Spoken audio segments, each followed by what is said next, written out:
our children are in danger. And if we don't do something about the illicit tobacco sales in our community, A, we are welcoming criminals in, but not only that, we're endangering the lives of our children.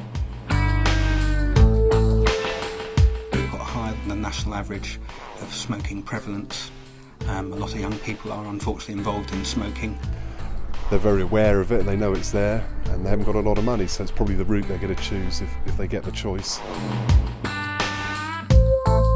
If there's access to illegal tobacco, it's pretty much a guarantee that young people will head in that direction because it's much cheaper to purchase. If we can reduce the amount of illegal tobacco that's available, that will be a good thing for the city and for young people's health. It can bring the price range of cigarettes down into a sort of pocket money range. It makes it much easier for school children to be able to afford to be able to either start to smoke or continue with a habit that will form into a long-term habit.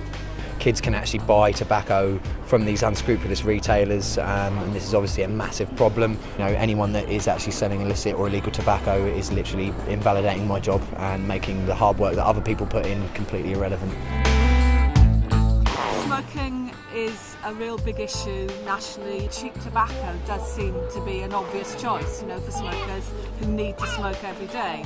Behind that, the shadowy figures of the crime bosses and the gangs and all that, they don't understand any of that, and nor do they understand that some of the tobacco they're actually buying isn't what they would go and buy in the shop, it's actually counterfeit.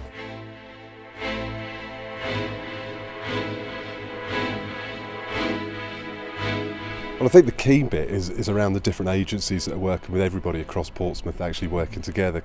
And I think to actually make an impact, we have to work closely together. So I think it's been good that we've all been in the same room on a few occasions and been able to share experiences.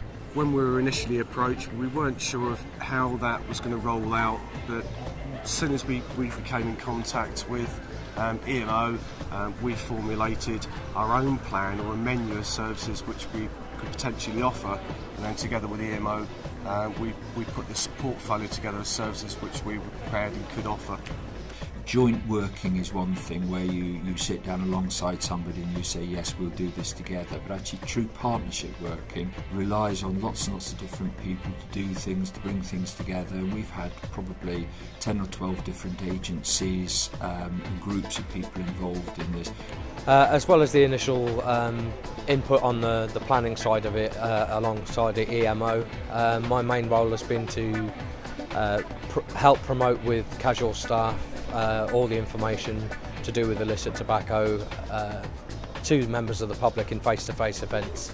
I'm also going to be engaging with a lot of licensed premises, pubs, nightclubs and off licences with regards to buying and ensuring that they buy their tobacco from reputable traders.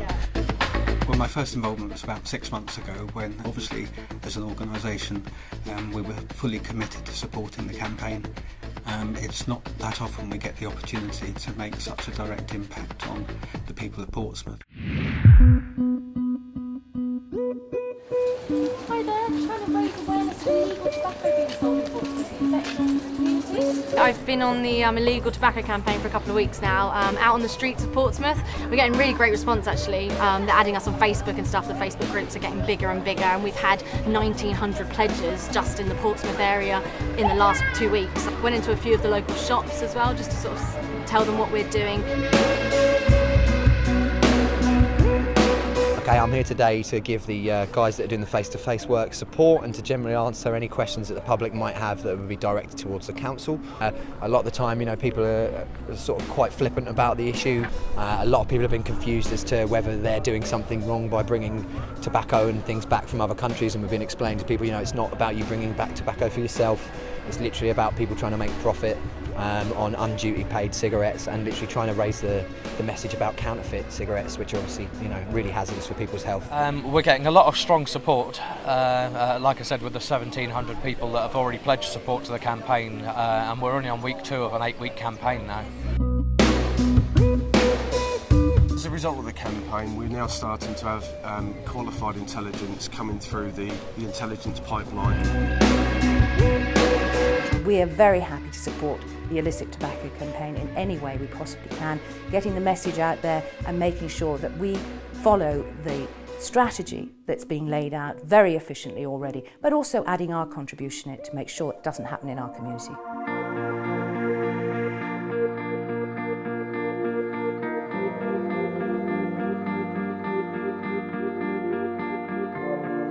The illicit tobacco campaign in Portsmouth has been a fantastic campaign right from the start. It's been very effective in setting up lines of communication between Portsmouth City Council, Trading Standards, Her Majesty's Revenue and Customs and the Department of Health, where we've been able to exchange intelligence back and forth to be able to improve cases that we may be working on.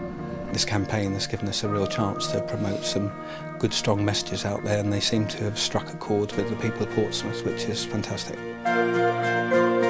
As a result of intelligence received from our partnership workers, we've received information which has led to our first enforcement visit to a local retailer, and we've recovered a substantial amount, 22,240 bootleg and illicit packets of tobacco.